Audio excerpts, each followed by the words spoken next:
Greetings, I'm Keo, and I'm here to read a Kaketya Hitman Reborn fanfiction, Milk by Nyx Starlight. I hope you all enjoy. All was silent. Not even a creak dared to sound itself in the house. Nothing moved but a lone shadow creeping along the halls, sweeping across the other occupants till it reached the door. The shadow grinned slightly and attempted to open the door, but it ended up creaking, and in horror, the shadow froze, its entire figure shuddering from the incoming demise. Herbivore. Tsunayoshi had nearly escaped the house. He had nearly been free. Oya oya, Tsunayoshi. Fear rolled off him in waves, and as the two passive-aggressive allies made eye contact with each other, Juna shivered at the menacing glint in their eyes. In the grand scheme of things, Juna really shouldn't have tried to get out of the house without alerting anyone. But he really, really, really needed that milk. Because when Juna gets cravings, he has to satisfy those cravings. And as scary as they were, he was not about to let Hibari and Mukuro keep him from his milk. A similar glint entered his own caramel hues, and without remorse, hesitation, or worry for his own self, Juna grabbed one ear of the two men with each hand before dragging them outside. His glare met their nearly surprised looks, except for Hibari, because he was in no way surprised at the small teen's newfound bravery.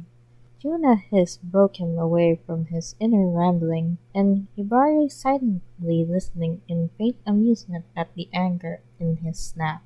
Mukuro turned to the raven and let a smirk crawl over his face, and erased the near-surprised ghostly image. "Looks like we'll have to accompany you to the store then, Tsunayoshi."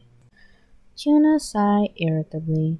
The bag under his eyes was all the proof the two needed for his foul and out-of-character mood.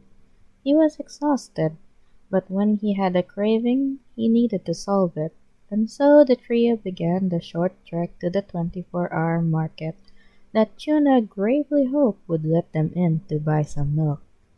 It was halfway to the store, the neon sign was even in the range, when the faint shrieks of Tent were heard.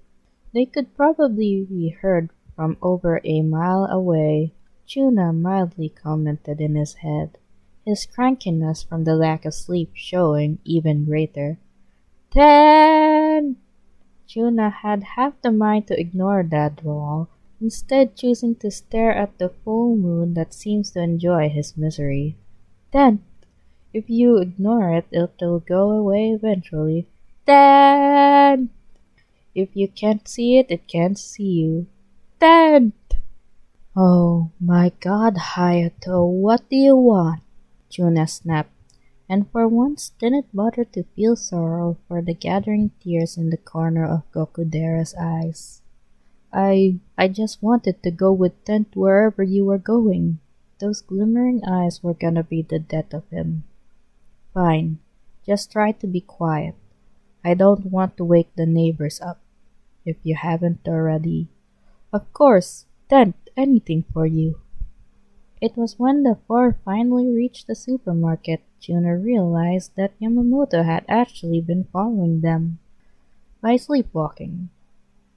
Yay. When his unconscious body hit the still Tuna, Takeshi awoke with a jolt. Was that Tuna?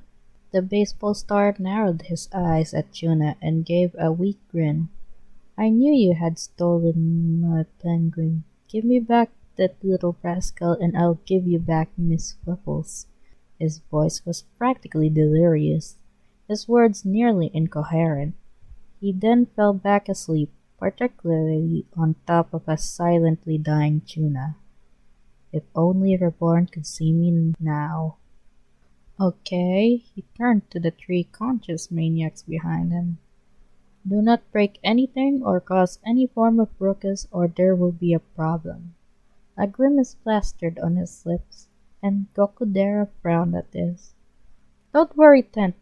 I'll make sure to be the most silent out of everyone else." His voice was practically at the yell.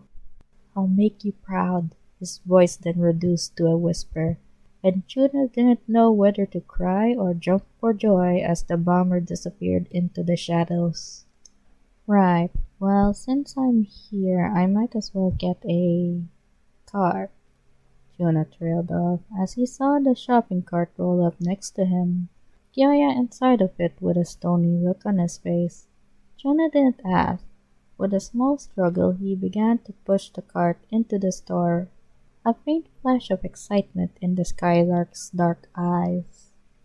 Seeing as he was ignored, Mukuro hurried into the store only to trip over Takeshi, who had fallen asleep at the entrance of the door.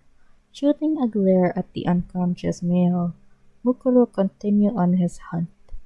A small hum came from Chuna's lips as he went straight to the milk aisle.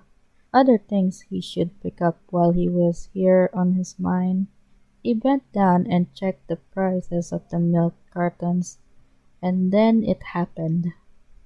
Sa wa da. Each syllable of his name was pronounced with a huff of breath in between. He was afraid to look up, letting his eyes turn upwards. Chuna nearly stopped and wept right there at the sight of Ryohei. When did he even get in here? Jumping from each aisle shelf to aisle shelf.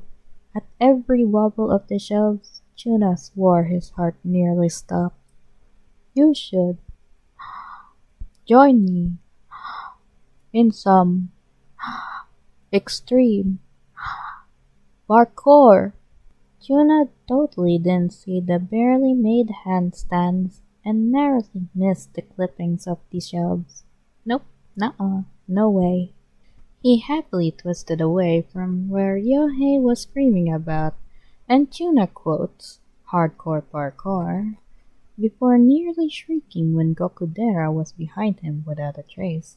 Black caught swayed Hayato's face, and he stood in a strange pose with one hand in a fist against the other hand, which jutted his finger to the sky in a flat form.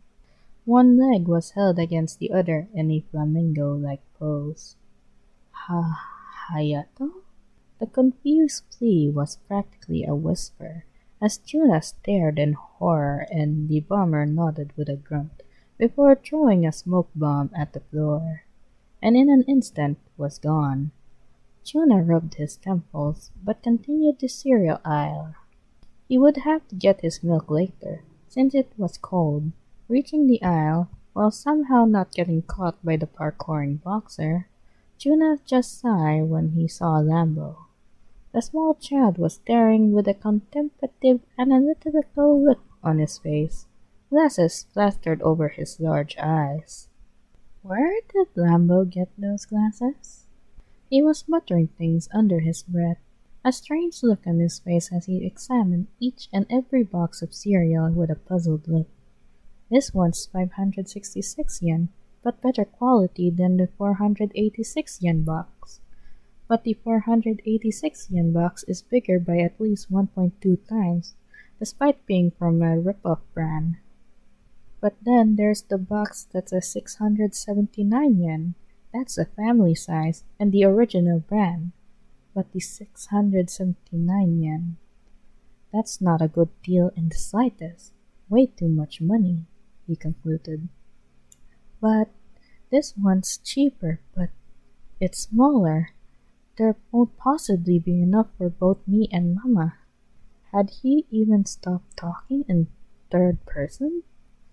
What the? No, that just won't do.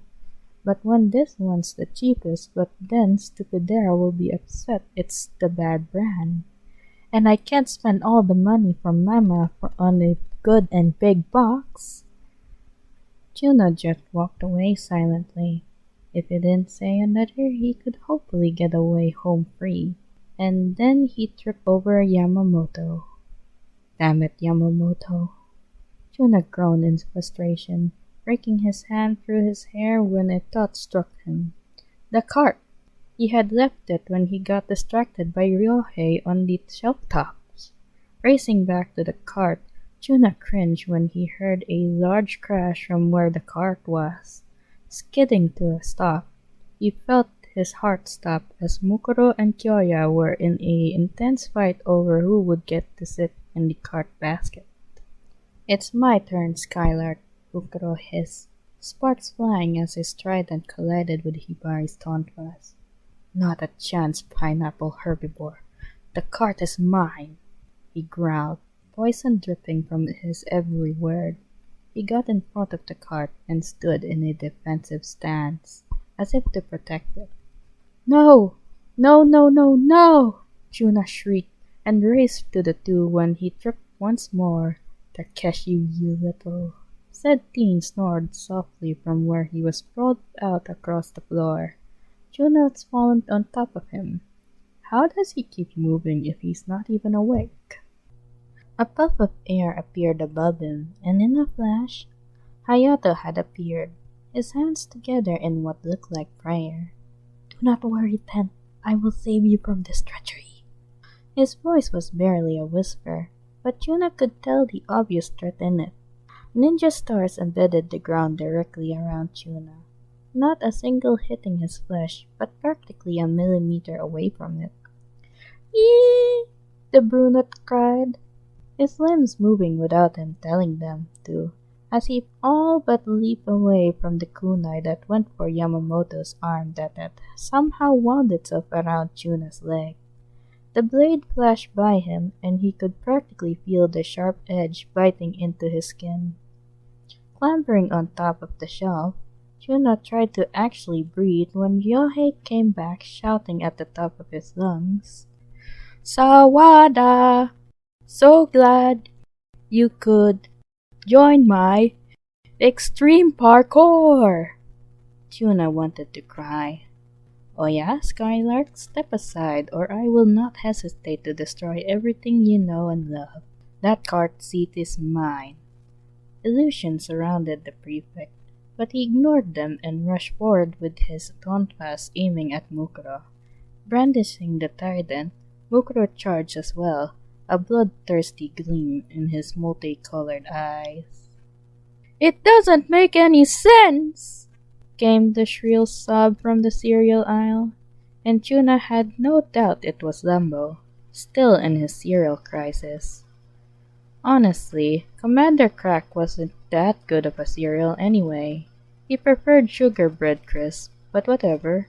He ignored the crash of Mukuro tripping over the body of Takeshi for the second time tonight, which had somehow appeared between the fight between the two. He wasn't sure he was even in reality when Kyoya, Hibari Kyoya, the bloodthirsty carnivore, laughed. He could see the cracks now. He would wake up any minute now. Wait, Chuna had a stunning revelation. Now's the perfect time to get the milk. He still wanted that milk. Sneaking by the two monsters, he reached the milk aisle with a pant and eyed the carton of milk in the large fridge. Then he heard it. "Watch out!" Silence. Thunk, thunk, thunk. Faintly in the back of Chuna's mind, he could picture exactly how Ryohei leaped across the shelves, only to smash into Hayato, who had appeared in a batch of smoke, shurikens in between each fingers.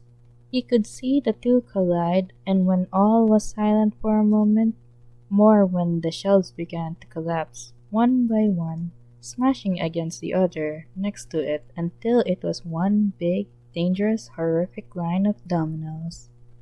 That meant the milk! The shelves came over closer to the aisle where Chuna was, and by God, he was not leaving this store without his damn milk. Breaking into a sprint, he leaped over Yamamoto's unconscious body, barreled rolled away from the jumble of limbs that was Ryohei and Hayato, and ducked to dodge the tonfa from the fight between Kyoya and Mukuro. Lambo was still crying about the cereal dilemma.